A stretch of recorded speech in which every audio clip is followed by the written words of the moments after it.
Welcome to The Authority File, the podcast where you'll hear conversations with academic librarians, technologists, researchers, and authors whose work is laying the foundation for higher education's future. I'm Bill Mickey, your host and the editorial director at Choice. In this 4-part series, which is brought to you with support from Wilfrid Laurier University Press, my guests and I have an extremely fun conversation about research. Now, you might ask, what's so fun about talking about research? That's a good question, so tune into the next 4 episodes and find out. But I'll give you some hints, starting with our guests. Joining me are Beth Driscoll, Associate Professor of Publishing and Communications at the University of Melbourne, and Claire Squires, Professor of Publishing Studies at the University of Stirling. Claire and Beth are co-authors of a self-published novella called The Frankfurt Kabuff, a comic erotic thriller about the book publishing industry with the Frankfurt Book Fair serving as the setting. Now, out from Wilfrid Laurier University Press as a critical edition, it includes an introduction, annotated text, and 15 contributed essays. The book is actually a research project, the culmination of years of fieldwork that employs a host of artistic and creative approaches aimed at upending traditional scholarly workflows that result, in this case, as an examination of the power dynamics and creative economies of book publishing.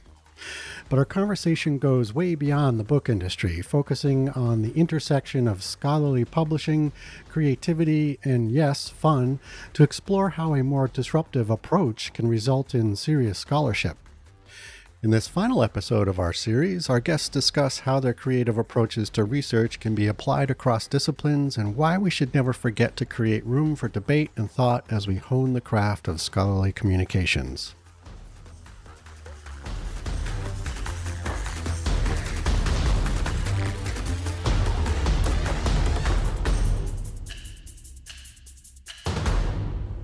All right, so I'd like to look at, talk about a little bit, kind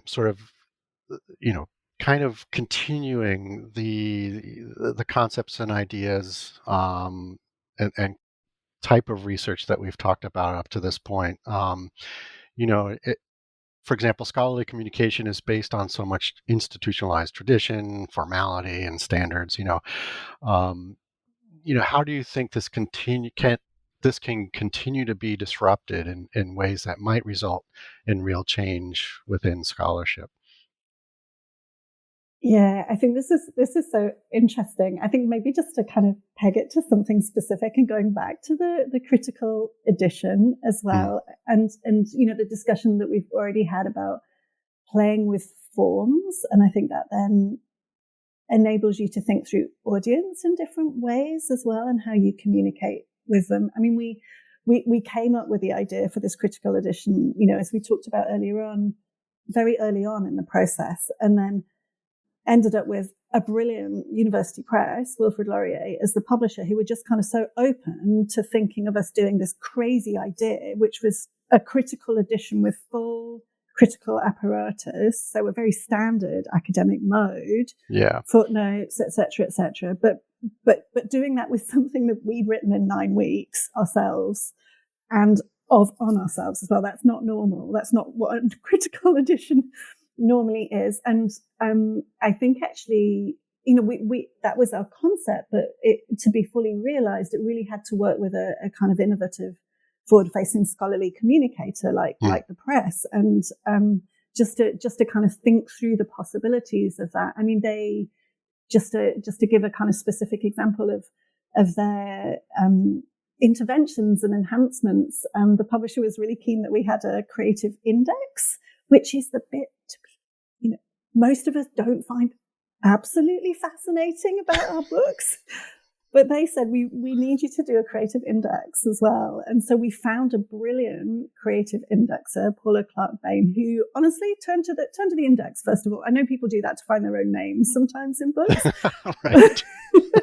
but take away that little bit of ego and just think, what's happening here? And that kind of sense of how do you find out what's in the rest of the book, and playing around with that idea. Yeah. And I think one of the things we've realized through doing all of the different forms of communication and output that we have is that, yes, there is still a place for a standard monograph and a standard article. Both of those forms do work.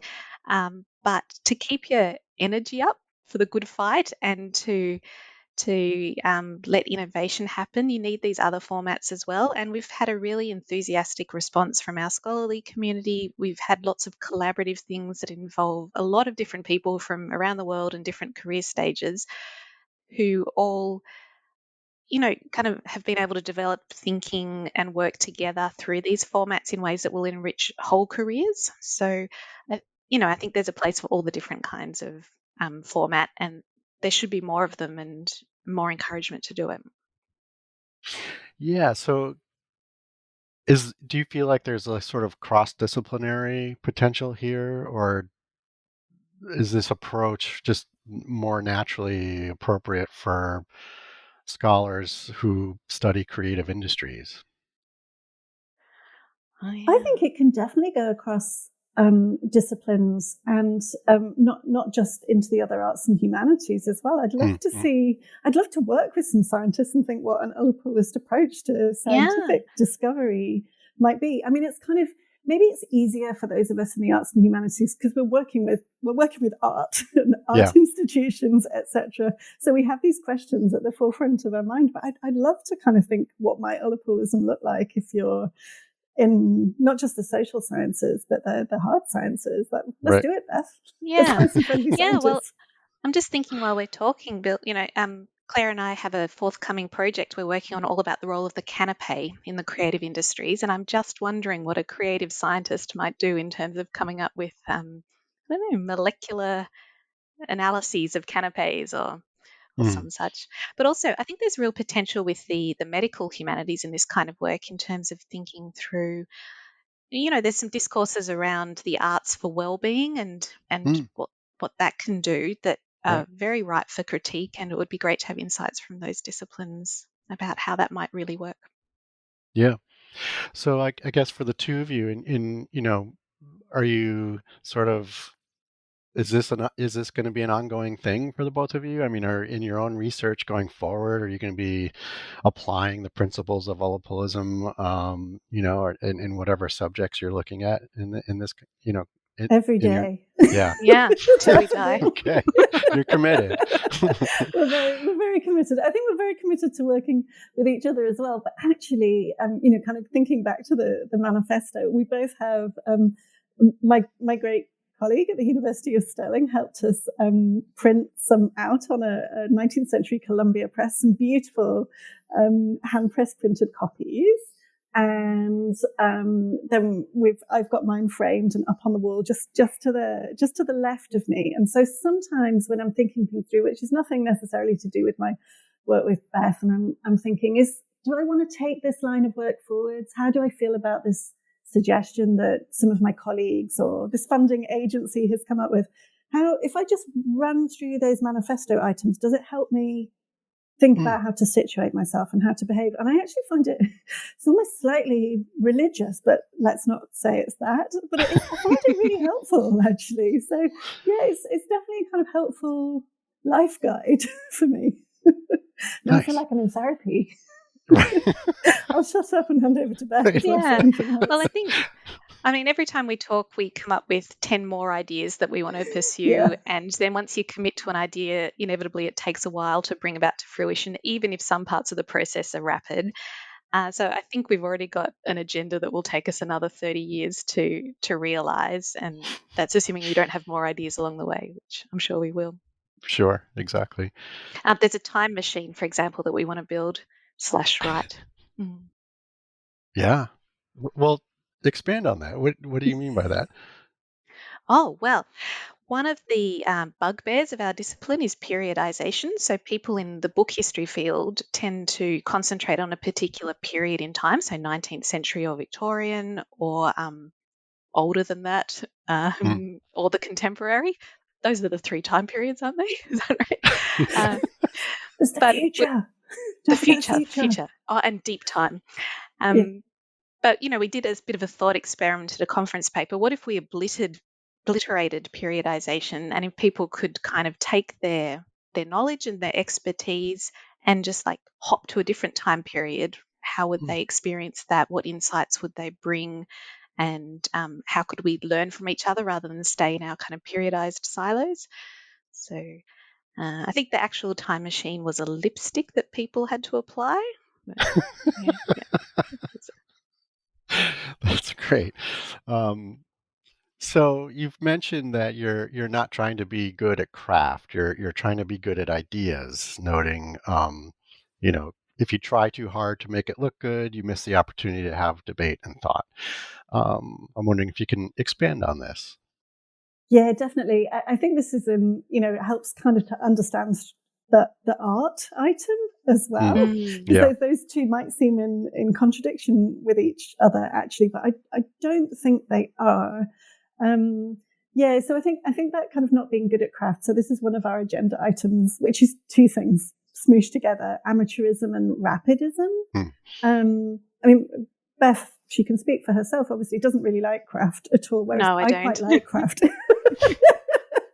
Yeah, she doesn't like craft. So ice and tones force her to engage in craft activities. And sometimes I believe she enjoys them, but maybe she's just humoring me. But I think the point about not being very good at them, I mean, I'm not very good at craft, to be honest. I just quite enjoy doing it. I've never been someone who makes, kind of beautiful knitting, or I can't paint or draw.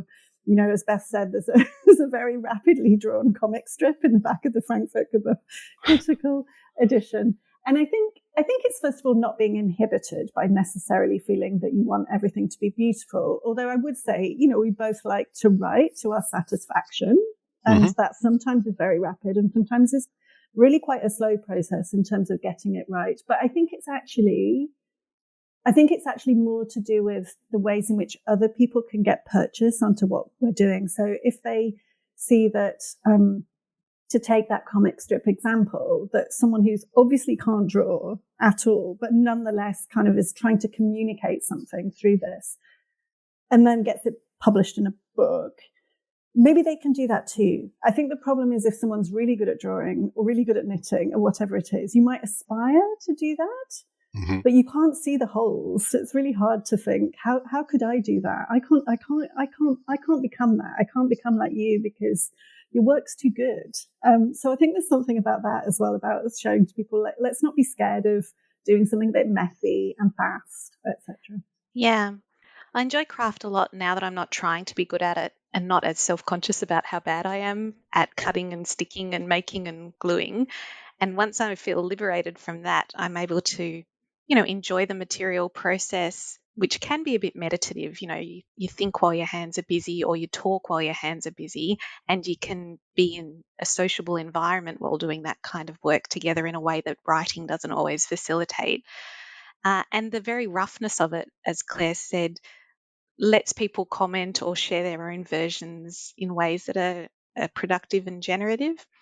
And, and another thing that I've emerged from our commitment, I guess, to amateurism, rapidism / not being very good at craft, is that sometimes the first draft or the rough version contains an insight or some kind of truth that if you work it over endlessly and polish it, disappears from the final product. And trying to honor that level of idea is part of what we do too. Yeah. Also, when we did our board games, people said, why don't you sell them on Etsy, which felt very neoliberal to us. And we're like, we're not commodifying our art instantly. Like we need to let it be not too good so no one will buy it. Right. The perfection and imperfection, I guess. Yeah. Great. Well, Beth and Claire, thank you so much. That's all the time we have. Thank you for joining us on the program. Wonderful. Oh, it's been a real pleasure. Thank you for the questions. Yeah, thanks for having us.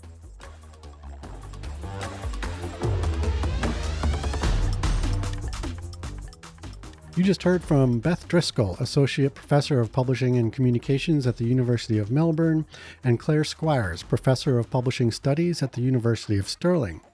Beth and Claire are co-authors of a novella called The Frankfurt Gebuff. This series is brought to you with support from Wilfrid Laurier University Press. As always, underwriting opportunities for the Authority File podcast are directed by Choice's advertising manager, Pam Marino, and all of our episodes are produced and edited by Choice's digital media producer, Sabrina Kofer, with support from digital media assistant, Ashley Roy. That's all for this week. Thanks for joining us.